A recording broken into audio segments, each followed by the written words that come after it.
नमस्कार मित्रांनो, तुम्ही माझा संतूर संतूरच्या साबणनी अंघोळ करून मी आलेलो आहे आता शोरूमला. त्याच्यानंतर आला मला कळलं की माझे टीम लीडर आता चेंज झालेले आहे. त्याच्यानंतर भाऊ आपण घेतली आपली डायरी, कारण की आता आपलं रिपोर्टिंग त्यांना येतं म्हणून जुने बुकिंग वगैरे काय असेल तर त्यांना रिपोर्टिंग करणार आहे. त्याच्यानंतर शोरूमला चालू होती डिलिव्हरी, मग आले होते खूप सारे कस्टमर. त्याच्यानंतर बघितलं भाऊ आता टाटा टिगर येलो नंबर प्लेटमध्ये पण भाऊ आता सेल होणार आहे. वा वा, एकच नंबर. त्याच्यानंतर ज्यांची गाडीची डिलिव्हरी होती उद्या, त्यांना आज PDI करायचं होतं. तर मी म्हणलं ओके सर, काय आता डिलिव्हरी उद्या आहे आणि तरी पण आज PDI करायचं होतं. अहो आदल्या दिवशी एक दिवस तर थांबा सर, जाऊ द्या. तरी पण त्याच्यानंतर मग मी पोचलो होतो भाऊ आपल्या स्टॉक यार्डला. त्यांनी भाऊ गाडीला पुढून मागून वरतून खालून एकदम चकचकीत PDI केलं, म्हणजे एकदम कोणता पण कॉर्नर नाही सोडला. आणि मग एंडिंगला अर्धा एक तासानंतर मला फक्त एवढंच म्हणले की ऋषी भाई इसमें तो एक भी स्क्रॅच नाही.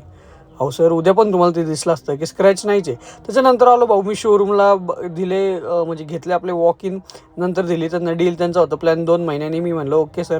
त्याच्यानंतर भाऊ एंड ऑफ द डे मी बनवले ग्रीन फॉर्म. 4 कस्टमर घेतले होते म्हणजे वॉक इन. त्यांना डील वगैरे दिली, त्यांना पण डील पटली नाही म्हणून आज पण आपली काय बुकिंग झाली नाही. तर मी माझा संतूर साबण घेऊन भाऊ केले पंच आउट. भेटूया पुढच्या ब्लॉगमध्ये.